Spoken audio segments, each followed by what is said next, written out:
Hey, welcome to the Flow and Flourish Podcast. This is the safe space where we talk openly and honestly about all the things that can come up as we juggle competing priorities and learn how to put ourselves first so that we can flow and flourish in every single area of our lives.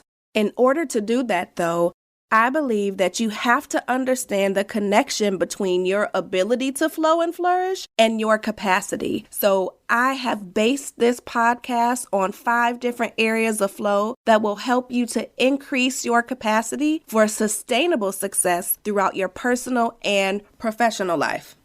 If you are new to the podcast, then welcome to your tribe of like-hearted and like-minded women who are here to support you, encourage you, and snatch your edges when you need it, because that's what we do here. Just know that you are in good company and are exactly where you're supposed to be, so keep listening. For those of you who are not new to this, but true to this, welcome back to the podcast. I am so thankful for each and every one of you, and I'm excited to get into today's episode, which is being brought to you by the Balance Booster. Yes, the Balance Booster is my 60-minute intensive coaching session where I help you work through one of those different areas of flow. So whether you are looking to establish or reestablish boundaries, figure out how to grow your business or grow in your career, or really just align your actions to your priorities, the Balance Booster is going to be for you. And you can sign up for one of those and learn all about them anywhere on my social media pages or at my website, and of course in the show notes. In the meantime, let's get the show started. Sandra Ocasio is a digital launch coach who built her online coaching business after experiencing her first military move in early 2016. She left her position at Caesars Entertainment to follow her husband on military orders to Hurlburt Field, Florida. Her entrepreneurial journey started by offering virtual assistant support to female entrepreneurs and coaches. 1 year into business, she discovered her passion for sales funnels, systems, and automation. She revamped her focus and services and now supports hundreds of online coaches with 5- and 6-figure digital launches. She now coaches in multiple 7-figure coaching programs and private communities, supporting hundreds of women to get clear on their messaging and launch strategies, which allows them to increase their impact and income while they engage, excite, and enroll their audience. Please help me welcome Sandra Ocasio to the Flow and Flourish Podcast. All right, Miss Sandra, welcome to the Flow and Flourish Podcast. Girl, this has been a long time in the making. I'm so excited to have you here. Thank you so much for having me. I am excited to be here. Yay! So at this point, your official bio has already been read. And as we jump into today, I just kind of want to talk a little bit about losing your identity, right? And I want you to kind of take us through your story. Tell us a little bit about you, because I know as a mom, as a wife, just as a woman in general, when we are wearing those multiple hats and we are focusing on these different roles, it can be easy to lose our identity, but not all of us call it that, right? So I would love for you to just kind of talk us through your experience with this. Absolutely. Thank you. So my journey really began, I feel like I have to talk about how I discovered that I was going through identity loss. And that really began in 2016 after I experienced my first military move. And at that time, I was a corporate employee. I was working for a big corporation. I used to run payroll for 7 casinos on the Las Vegas Strip. Oh, girl. Yeah. And then I met my husband in 2013 and we got married in 2014. And so when we got married, he was going to go away with the understanding that when he was coming back in 2016, we were going to move from Las Vegas. So I had all this time to think about, like, what was I going to do next? And I didn't even utilize that time for that. I really thought I was going to get to Florida, find another job, and just be on my merry way, right? And the reality of that was that when I got to Florida, I ended up not finding a job.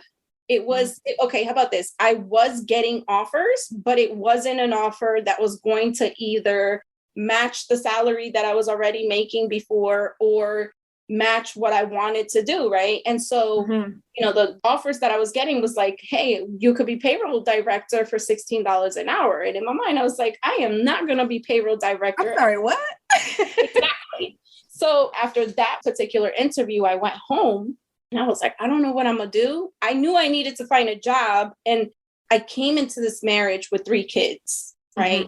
And then we have a son together. So I hold a huge responsibility of feeling that sense, being an independent mom, like a single mom for a while, and like now coming together. I still felt like I'm not just going to just chill out, like not find a job, right? So I had all this pressure of like, I don't know what I'm going to do. I'm going to go home. I'm going to maybe start burning some CDs and selling them from the I don't know what I don't know what this looks like. I'm going to figure it out though. We're going to figure this out. And so I went home and I had a friend who was like, well, why don't you just look and see how you can take all the skills that you have right now and do something online, like become a virtual assistant. And I'm like, well, what is that? Right? Like I started getting curious. I started Googling. I started doing all the things. Like 6 months later, I was finally like ready. I did all the things. I did all the courses. I did every single online course you could possibly think of, every $37 course that you could think of. The ones we still get emails about, right? Exactly. And so I finally was like, okay, I'm ready to take on clients. I started taking clients. I started doing my thing. I started building momentum really fast.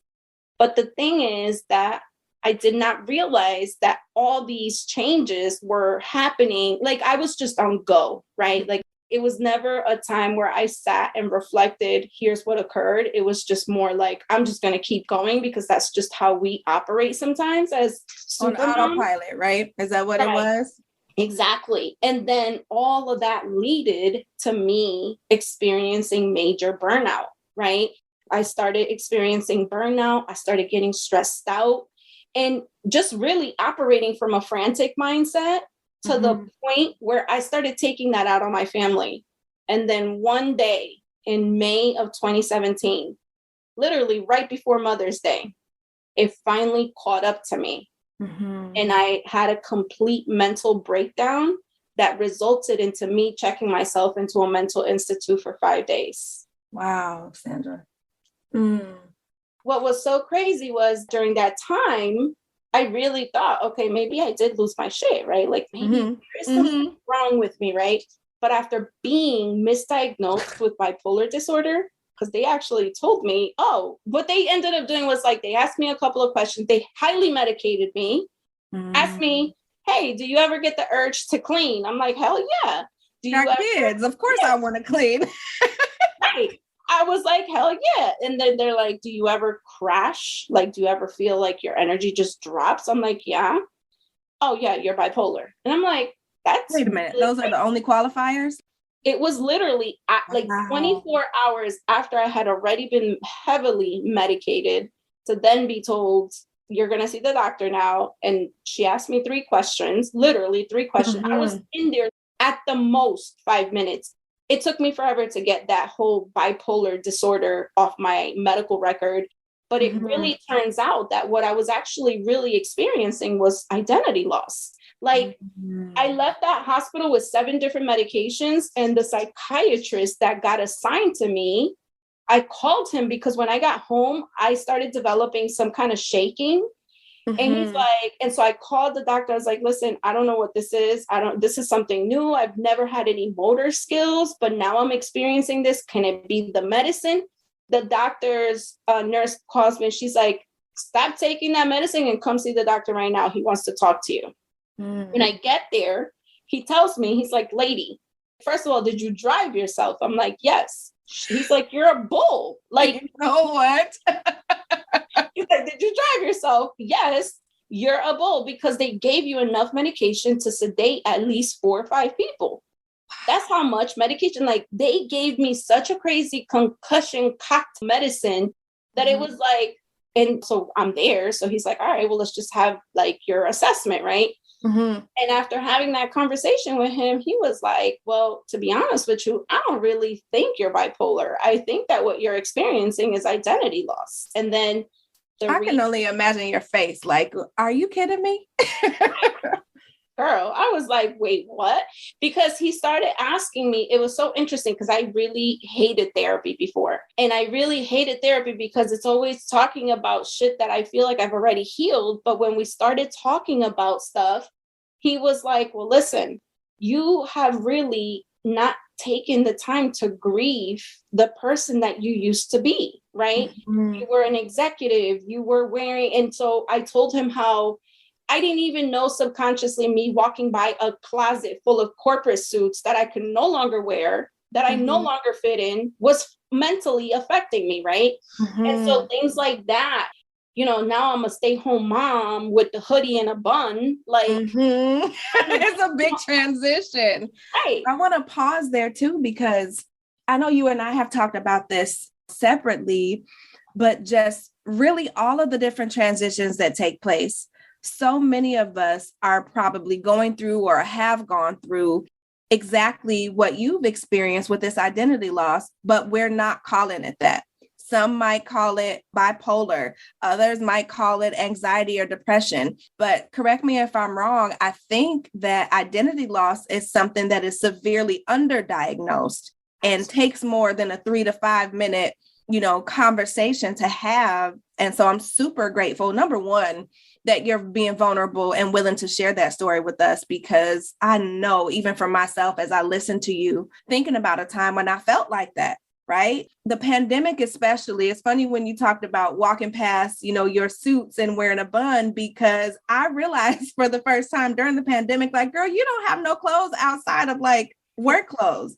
Like, what are you going to do? You cannot go to a family function in a suit. That is not how this works. I had no gym shoes, right? Because I spent so much of my time at work. And so going through that process of being at home and even branching into the entrepreneur space, no longer was I in that space physically where I was wearing those suits. And then I gained weight because I'm at home eating during the pandemic. So both of those things just in and of themselves, right, can trigger you, like you said. And so many of us are not identifying with it as identity loss. I would love for you, if you could, maybe talk a little bit about some of the other triggers that, you saw as you were going through this, because one of them that I heard you say too is around being a stay-at-home mom. Girl, I wasn't used to being home with these kids. I was used to being at work. So I'm gonna let you talk. Yeah. And I think that you're right. Like, I feel like a lot, and this is crazy because even during the pandemic, a lot of people were experiencing identity loss, right? And they did not even know it. So we tossed it up for depression is high, anxiety, like more people needed mental health services during the pandemic because they did not know that what they were really actually experiencing was just the shift of not being able to have the routine. Like, it's actually identity loss can also happen even during the time that you're grieving the loss of a loved one, right? Identity loss can also be when you identify with something that you did on a routine basis and you're no longer doing that. So for example, if you have a dog or a pet or something and that pet passes away, you're no longer walking the pet. You can also have an identity kind of like that becomes like, oh my God, I used to identify to walking every day to the park with my dog, and now my dog is gone. I no longer do that. You could experience not only the grieving of the pet, but then also identity loss, right? And so it becomes that, even changing a job, right? Changing a job, changing a house, like changing from one state to another, like all of that becomes part of like whatever is tied to your identity is basically the shift in that. Any small change in that can cause for you to start feeling like, okay, this is not my normal routine, right? And for me, it was now going from, which when I was in Vegas, I had access to all the things, right? I used to have access to all the shows in Vegas. Like, I literally was the payroll lady for a lot of these casinos. Oh, you were front and center, right? Right. And so it's like, I used to pull up to these places and just get, VIP service. I used to get VIP bottle service at the top of the Rio rooftop. And I used to get into show. And so like now going from that to coming into Florida to this little ass town that nobody like nobody heard of before, right? It was kind of weird. That's a culture shock. That part too, right? Where it was like, I was no longer around people that looked like me, right? In this area, it's predominantly white people. I don't have a problem with that, but it is a problem when I walk into places and I'm looked at like, what is this creature? You know what I mean? And so it's like, you don't belong here. Yeah. Right. Like, I don't belong here. And so that was also a culture change. And that also added to my identity loss and feeling like I'm not supposed to be here. But to your point, it is important to actually understand those kind of triggers. Like, what is it? And the other part of that too is that I started tossing up, I feel resentment towards my husband, right? I started feeling resentment. Like, I left a job because of him, because I was following him on military orders.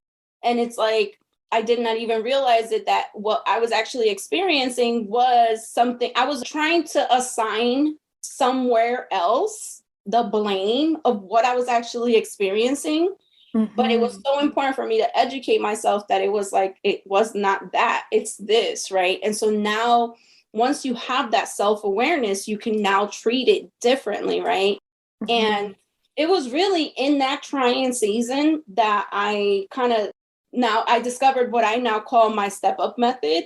And it's basically the steps that I took during that time that really helped me and propelled me now into becoming a multiple six-figure entrepreneur.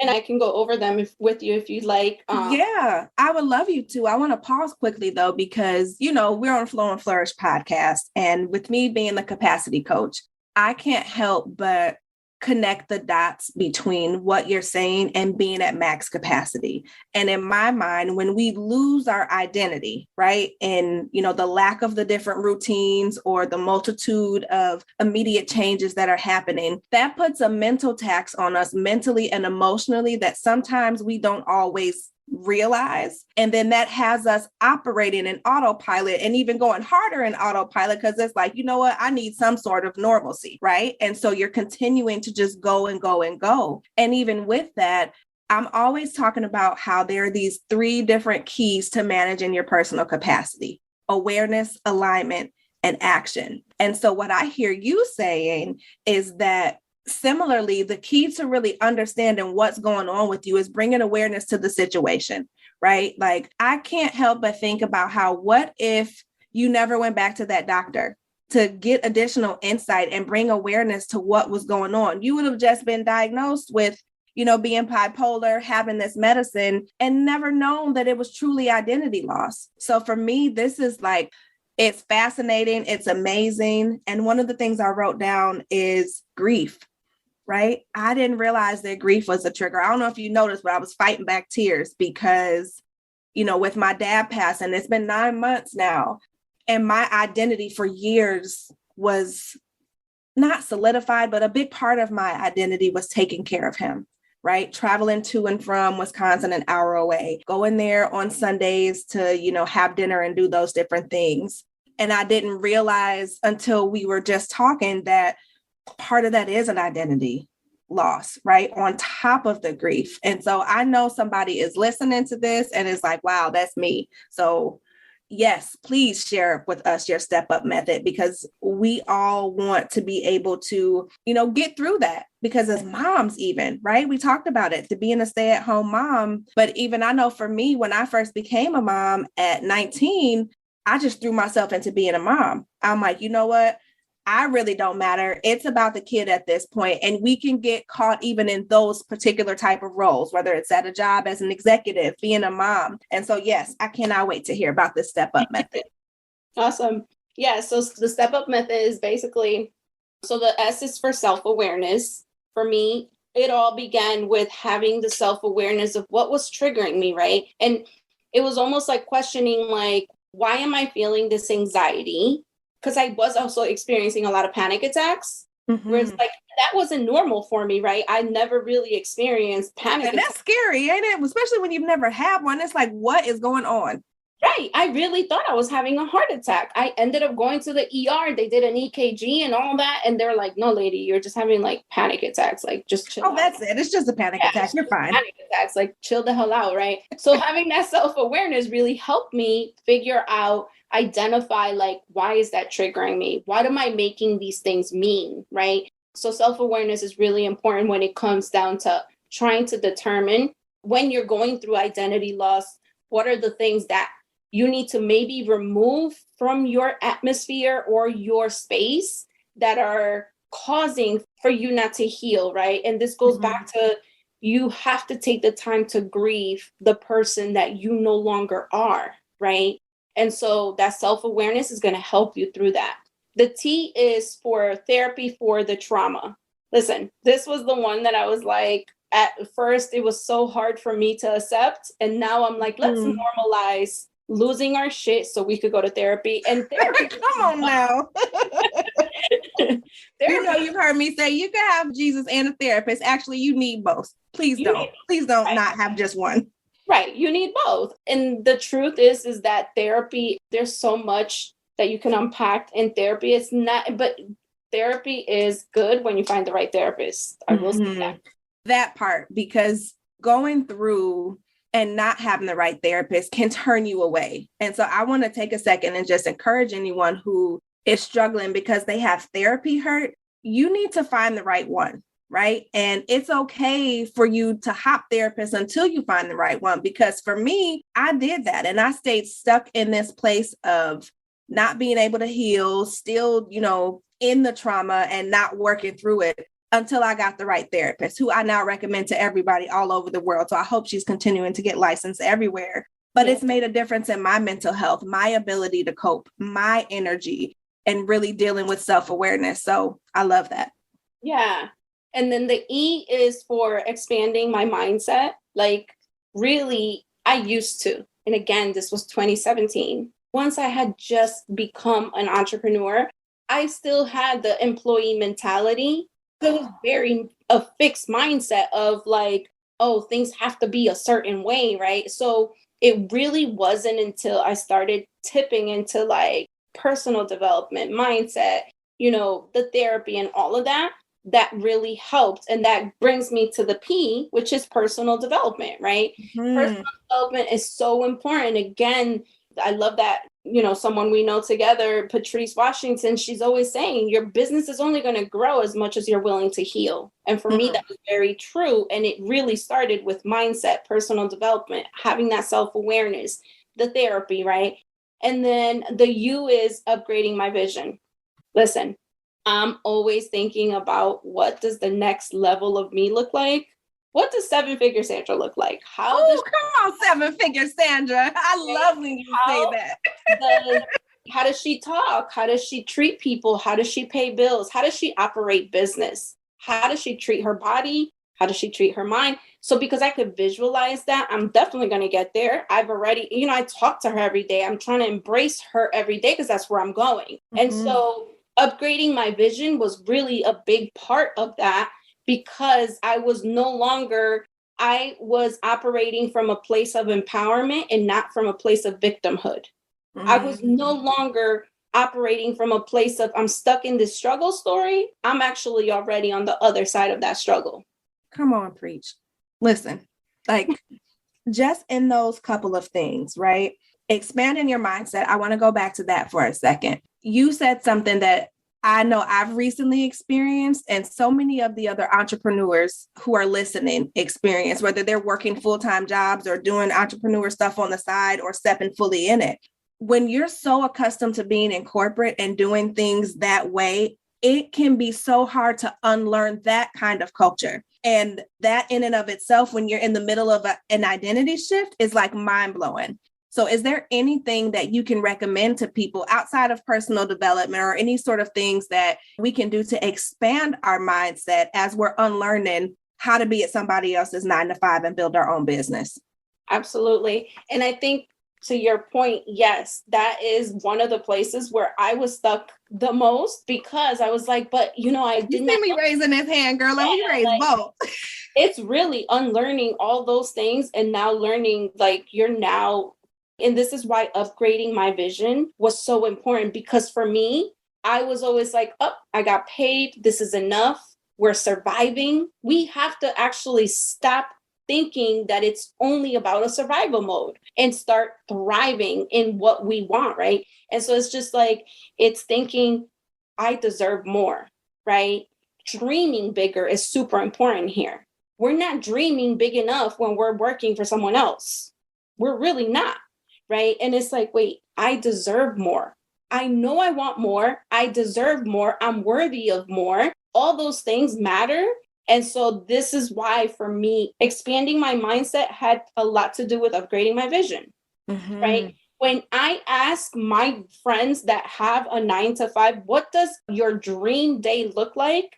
They normally start saying, not going to work, right? And in my mind, I'm like, man, my dream day looks like waking up and having the beach right next to me, waking up and having healthy food available for me, waking up and not having to do certain, like, for them, they don't dream big enough to think that they're worthy of being catered to or being served to, or being, I'm thinking like, listen, for me, dreaming big is, I'm calling my girlfriends, we're all landing in private jets at a private island because I own the island. Like, I want to dream that big, right? Because I feel like I'm worthy enough of that.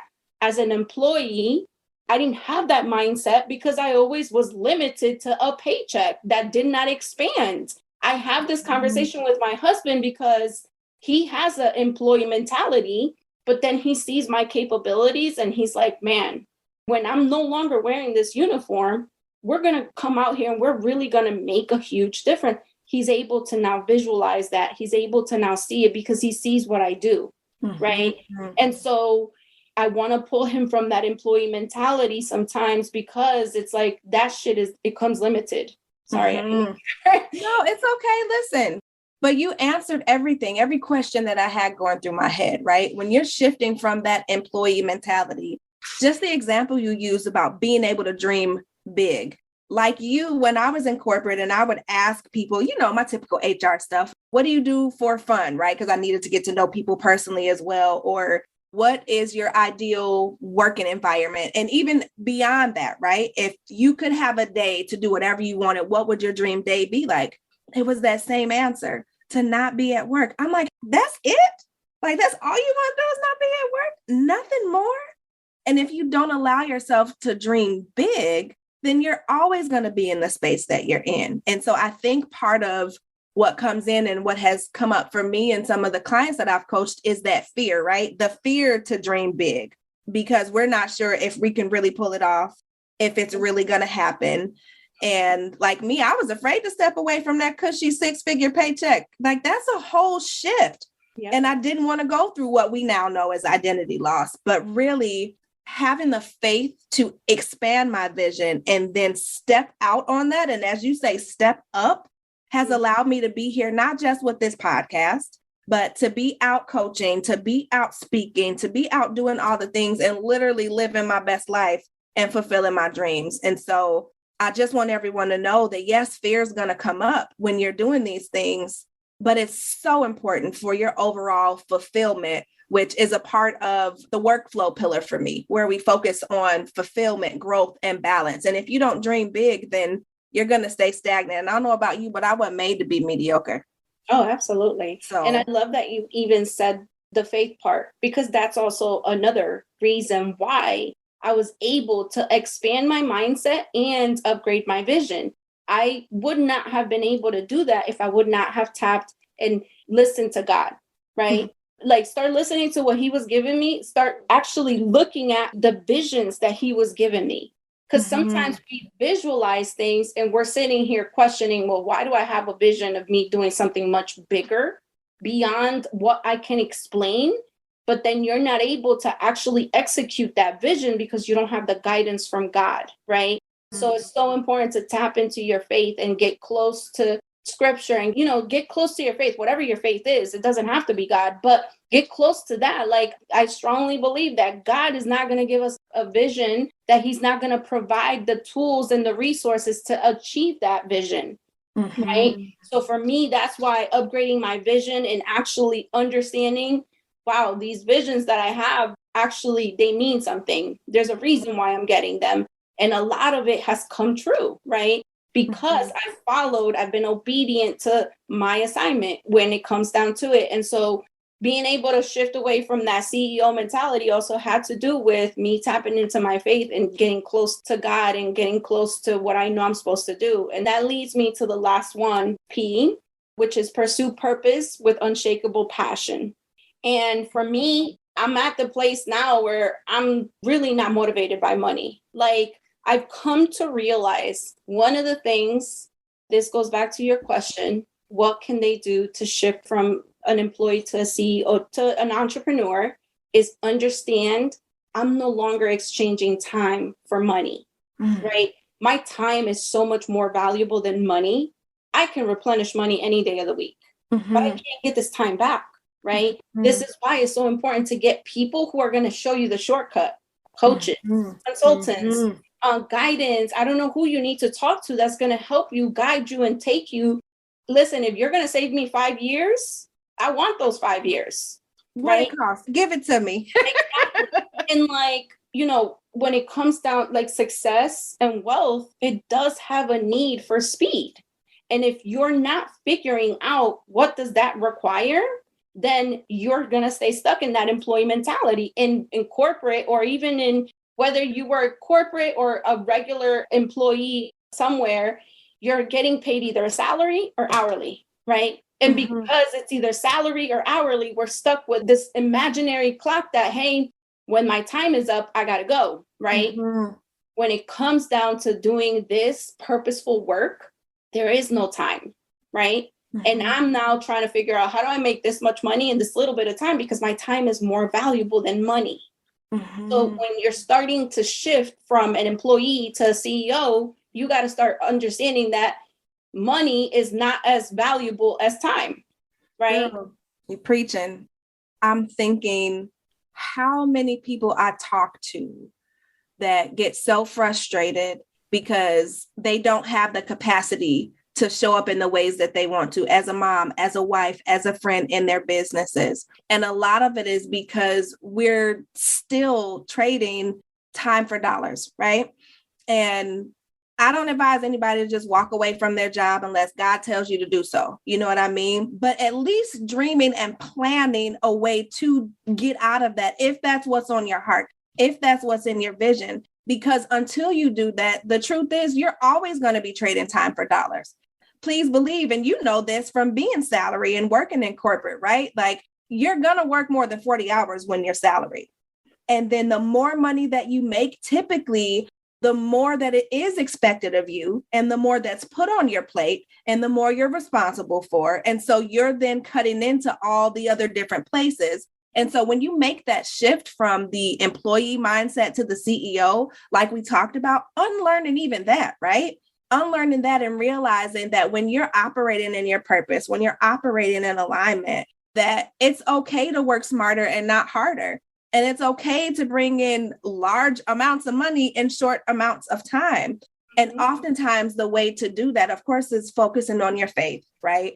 Elevating your mindset, as you talked about, but also being willing to take a risk. You got to be willing to take a risk, and you got to be able to try things. And for me, that's been investing in coaching, and that's been trying to get out of my own way. That has been delegating and working with people that know more than I know, that can get me there sooner, quicker, faster, because I do want my time back, right? So what is it worth to you? And I feel like that's a good way to kind of segue and talk about what it is that you do as a coach, some of the things that you have going on, because I know I've worked with you with MP2P. Now I get to coach next to you in P2P. And I've just seen you continue to ascend in what you're doing. And so I would love to know about what's going on in Seven Figure Sandra's world. Right now, I'm actually focused on is really just coaching. I'm I used to also trade time for money, right? But now I'm more focused on doing the group coaching. I do have a program coming out, Automate Your Online Business, that should be out soon. And I'm just focused on like really just teaching other women how to launch their digital products, services, so that they can create more impact and more income with ease, utilizing sales funnels and systems and automations and things like that. But yeah, honestly, I'm actually enjoying being this, like doing this. Like I no longer, again, I'm not motivated by money. Like I'm at a place where it's like, I know that I'm no longer chasing money. I'm chasing the purpose. I'm chasing my dreams. I'm chasing that dream day that I'm always thinking about. Right. And I love it here, knowing that I'm not tied to a schedule like that. Like I'm not tied to these things like that. Obviously, I do have a schedule and I do follow it and I do stick to it. But you know, it's not the same as a 9 to 5. You ain't got to be there at a certain time. You get to choose. You have the flexibility and the capacity to be able to dictate that. And I think too, the other part of it is just being able to say no. Like I'm okay with saying no.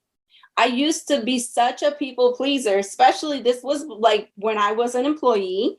I used to be such a people pleaser, mainly because even in corporate, that's one of the things. You got to be a team player. You got to, and sometimes it's even compromising what you believe, right? Sometimes you have to compromise who you are for a paycheck. I'm no longer compromising who I am or what I believe in for a paycheck. Girl, mic drop, because that's it. Like, that's it. When we talk about losing your identity or finding your identity, you know how sometimes they say you got to go 2 steps backwards to go 2 steps forward, something like that, right?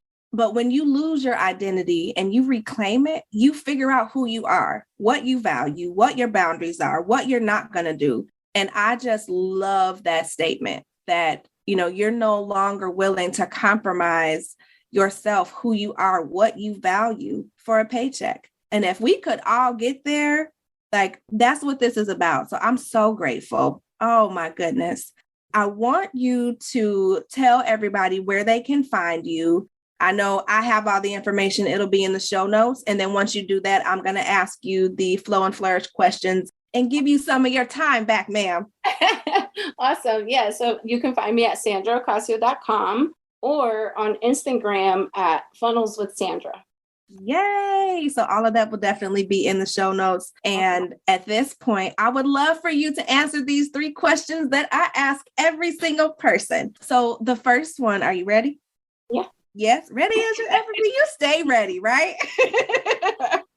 The first one, if you could go back and have a conversation with the 17-year-old version of yourself and give her one piece of advice and one piece of advice only, what would it be and why? I would say be graceful and be patient because I always rushing to get somewhere, and not just like physically, but like always trying to chase the next certificate, chase the next accolade or whatever. Like it was just always trying to, mainly because I wanted to overachieve. And now I'm at a place where all these certificates are collecting dust. Come on, tell it like it is. Even though it's helping me grow into who I am, again, I'm not motivated by any of that. And it's like, I'm good enough where I'm at. She is good enough where she was at 17, right? And so be patient with yourself and slow down, like everything in due time. And even though I'm saying that time is more valuable than money, you still have enough time. And so it's like, I think about how much I gave up childhood. I was forced into like adulthood, right? Like I had a child at a young age, but even before that, I was forced into being an adult at a young age. And so it's like, be patient, enjoy life, enjoy. And so that's what I would tell her. That's so good. I love that. Oof, be patient and be graceful. Take your time. That's so, so good. The second question. Since we are on the Flow and Flourish podcast, tell me something that you do on a regular basis to manage your capacity so that you're able to flow and flourish in every single area of your life. I say no more. Come on, boundaries. I say no, right? And I'm really big on this now. Like I'm literally empowering my kids to do more for themselves. It's like You failed to plan. Why am I rushing to drive you somewhere else? So can you come talk to these kids? I need a tape recorder with that. Yeah. So I say no, right? And I actually used to feel really bad. But now that I'm like, I say no so much where they actually, question it now. Like, do we go to mommy to ask her about this? Because she's going to say no. She's just going to say no anyway. Let me figure it out. Good for you. Otherwise, like, and that's the thing too. Like, I'm just at a place where it's like, hey, are you going to cook? No. Figure it out. There's food in the fridge. No. And like Patrice says, I'm trying to scale my joy. How am I going to scale that joy if I have to cook and clean and do all these? No, you're big enough. You got this. Oh, I love it. Girl. Okay. So the last one is, we've talked about so many things. You've dropped all kind of gems, nuggets, knowledge, all of that. If there's one thing that you want the listeners to walk away knowing or feeling as a result of our conversation, what would it be? I want people to know that it is okay to not be okay. You may right now be feeling like maybe there is a listener who's feeling like, I don't know if I'm a little nutty or if it's just I'm bugging or I'm crazy. You're not crazy. You're perfect. Like, we need to normalize losing our shit. And I'm going to say this again, like, it's okay to not be okay. It is okay, right? Figure out how to recover from that. And that's what's really going to help you figure out, like, my recovery time now is shorter. Before your bounce back is good, right? That resilience. Yeah. Like, now it's like, listen, I just told you, I just experienced a huge move and I'm like chilling. And you're peaceful in the mug. I'm loving it. Right. When most people would be like, oh my God, I'm freaking out. There's 50 boxes that are still unpacked. I'm okay with that. I'm not in a rush to go unpack all this. In fact, now I'm kind of questioning if I have not seen it in the last 2 weeks, maybe I don't even need that. I need it. That part. Come on now. Oh my God. It's okay to not be okay. Let's normalize not being okay, validate people's feelings, find the support that you need, find the support that's going to help you propel into the next version of you, right? If I don't have people around me that are going to help me get to the next version of me, then you don't need to be around me. And that might mean breaking up with people that you're like, man, that's my dad or that's my whatever. I broke up with a lot of people that are that close to me because that relationship no longer had a loving purpose that was going to actually help me. Not supporting you where you're going. Yeah. I still love them. I still care for them. I still pray for them, but from far away. And that's okay. Girl, I don't even have no words. Mic drop for the second time. Oh, I'm so proud of you for everything that you're doing. I'm so grateful for you stopping by to be on the podcast. And I'm here to support you in any way that you can. Thank you for showing up. Thank you for doing what you do. And thank you for really bringing awareness to something that, again, I believe is severely underdiagnosed and not talked about enough, because many of us are working through a variety of identity shifts, identity loss, and trying to rebound that. So thank you again for being part of the show today. Thank you for having me. And listen, full disclosure, like, I am not a medical doctor, so I will add this. Of course. But it's definitely important to just, always get that second opinion. Like, if somebody's telling you, hey, you're really bipolar, like, question everything, right? And so I love that we were able to have this conversation, and thanks for having me. You're so welcome. Wow. This was such a good conversation, and I am sure somebody listening is identifying with either the triggers, the signs and symptoms, or just the experience of losing your identity, right? And if that's you, I really want to encourage you to reach out to Sandra, reach out to me, utilize the resources, and especially her method of step up, right? How do you overcome losing your identity? How do you bounce back from that? Because so many of us are struggling with this, but again, we have not had a name for it. But now you do. And I always tell you that knowing is half the battle. Now you know, what are you going to do about it? And it's really a great segue because next week we're going to be talking about mental health specifically. And I have such an amazing guest who is a licensed psychologist here in Chicago. Come on, Chi-Town, stand up. And we're going to be talking about healing from trauma and what that looks like and how it impacts our capacity and our ability to flow and flourish.